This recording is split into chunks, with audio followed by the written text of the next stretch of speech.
Top 20 little ways to make your marriage even stronger. You want to be with the love of your life forever, and he with you, so always make your marriage a top priority, as in every day. Here are some easy and fun ways to keep improving an already awesome partnership. Even if you're not married yet, you can start practicing these tips to enjoy your relationship even more throughout the wedding planning process. Grooms and husbands, hold on to this list as well, these rules apply to you too. 1. Eat healthfully. A 2012 British study from the University of Warwick found that people who consume more fruits and vegetables experience higher levels of mental well-being. Include these foods in your diet and you'll have increased energy, sleep better and exhibit a more positive outlook in general.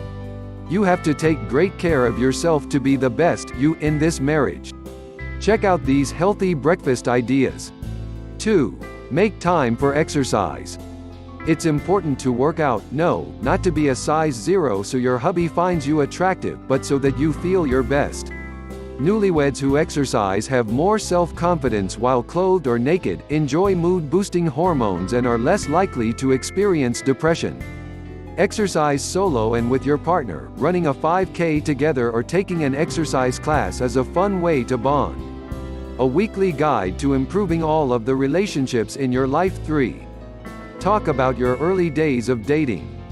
Rather than bringing up the past in a wistful sense, why don't we ever do that anymore? Express appreciation for all the ways that your spouse has helped you. For example, you could say something like, "I was just thinking about that romantic dinner you planned by the fireplace on our third date. That was really wonderful." It's an ego boost for him and it shows that you value his best efforts. Note, making the effort to compliment your husband is especially important if he feels like he's being undervalued at work, since it shows that he's doing something right in this sector of his life. 4. Bond with each other's friends. If you're not already close with your husband's friends, nor he with yours, plan occasional group outings so that you can all get to know each other better. When you mesh well with each other's social circles, it enhances this important facet of your lives. 5. Give your spouse alone time with their pals. Even if your husband's friends love you, there are still some events he'll be invited to, like going to an NBA game, as a guy's night out. Don't make him feel guilty about leaving you home alone by pouting and checking in with him constantly while he's out, and yes, guys do this too. Maintaining separate social lives and being supportive of one another boosts your marriage. 6. Bond with each other's families. It's a gift to your spouse when you blend in well with his parents and siblings. Befriend them, give compliments, ask how their lives are going and smile. This is a big one, and it can be especially challenging if his relatives gave you a hard time during the wedding planning. You may not love them, and maybe you will someday, but make an effort to at least be cordial, forgive as much as you can and start fresh with them as a member of the family. If you keep giving your husband a hard time because of a rude comment your mother-in-law made, then he'll become angry at you and it will cause cracks in your marriage, thereby letting her win. Here's how to deal when your in-laws hate you. 7. Touch as often as possible. Hold hands. Touch your husband on the arm when you're both making your morning coffee. Place your hand on his cheek when he kisses you good night. Think about these little points of contact as love marks that stay with him throughout the day. At the end of a long day, pamper each other with foot and hand massages while you're watching your favorite TV shows on the couch. The physical contact creates happy hormone oxytocin, and non-sexual physical contact keeps you feeling adored by each other. You'd be surprised how long-time marrieds whose relationships have grown stale never touch each other anymore in these little adoring ways. 8. Drop your old issues. We all have scars and damage from our dating days and from our families, but don't use an old fight as a weapon in a new one. It's unfair to throw unresolved issues at one another. Drop those sensitivities by avoiding hot-button issues that you've already discussed and hopefully resolved. If you're still having trouble letting it go, consider journaling or talking to a counselor to prevent these bygones from weakening your marriage. 9. Fight fairly. Avoid using absolutes like always or never to accuse your spouse when you're revved up and kind of irrational during a particularly bad argument, i.e., you never listen to me. Within the argument, establish a take-it-back code whenever either of you says something you don't truly mean. Remind your husband that you love him and stay focused on finding a solution, which opens the door for a compromise. You both need to know when to apologize. Love does mean saying, "I'm sorry," sometimes. Here's advice for handling your first big fight. 10. Cook together. Make it an occasional treat to prep a new meal together. The sensory experience of cooking and co-creating a fabulous, romantic dish or snack is way better than popping some toaster tarts in the oven. 11. Have a sense of humor. Don't be uptight or overly sensitive, making it impossible for your spouse to playfully tease you if you do something silly. If you're always a raw nerve, he'll feel like he's walking on eggshells, which makes you a chore.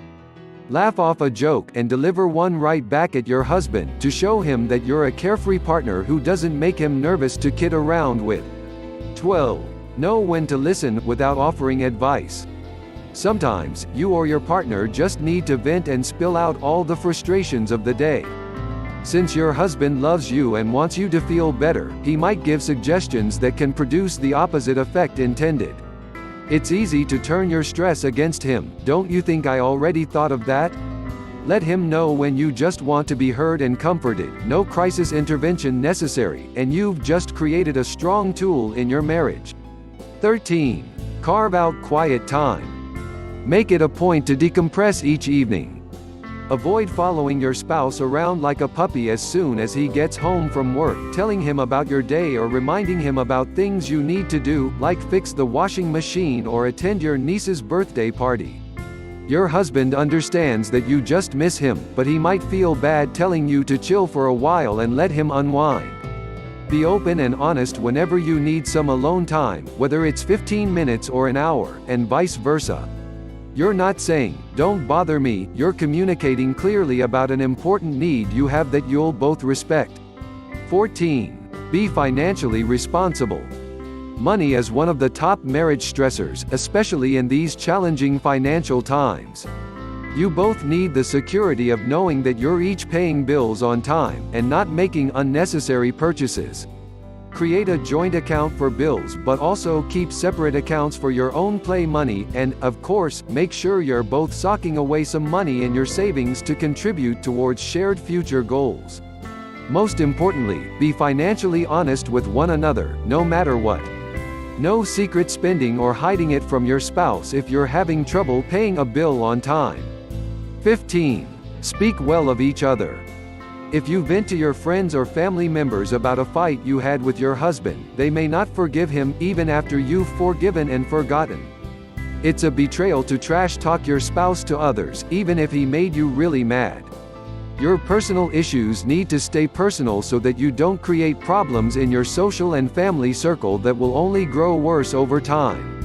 And his family and friends love it when you rave about his awesomeness, just as your loved ones will adore him for speaking highly of you all the time. 16. Be playful. Even if life is stressful, express your playful and silly side by suggesting or agreeing to participate in sports, video games, a round of mini golf, a night at the amusement park, or other spirited activities. Show this side of your personality often, and remind your spouse how much fun you are. Even if you're the worst darts player ever, laughing at your lack of skill, instead of pouting or getting frustrated, lets him see you in this adorable way. 17. Don't stall on each other's requests. Life is hectic, but if your partner asks you to look up something online or find a piece of paperwork for him, make it a high priority to do so as soon as humanly possible. When you show your spouse that his requests are important to you and you value his needs, that makes your partnership even stronger. On the flip side, if either of you says, "I'll get to it in a few days," "I'm kind of busy now," that can cause hurt feelings. Of course, some requests can't be done now, and you may not be able to drop your important work to complete it, but don't make your husband wait for weeks. Just do it as soon as you can. 18. Accept that you'll both have bratty moments. Sometimes when we're stressed, we get snappy. It happens to everyone, and that ultra bratty response may even be a surprise to you. So if your spouse replies with a terse comment, don't pull the pin on a big fight grenade. Just accept it as a sign that he's stressed and not able to respond more maturely at the moment. And if he blames your bratty remark on PMS, it's better to walk away than get into a fight over something silly. Apologies can come a little bit later. 19. Divvy up chores. Division of labor in a marriage is something that marriage counselors handle a lot with couples who are having trouble. You can avoid resentments by simply talking to each other about which household projects you want to take on. Maybe you're okay with killing the spiders and taking out the trash, and he's fine with vacuuming. Make your own plan without any male versus female labels, and then, this is important, sit down to discuss which household chores are annoying you, which you want to trade, and which you want to hire someone to do, like the dusting and vacuuming. Done. 20. Ask your spouse, what do you need more of? Being this direct and safe to talk to lets him and you say, I need some more alone time when I get home from work, or I need more cuddle time, or I want to make out more. Your spouse isn't a mind reader, and they want to know how to please you better. You get your wish out there, no resentments build, and you have a great tool for your ultra-strong marriage that you can use again and again.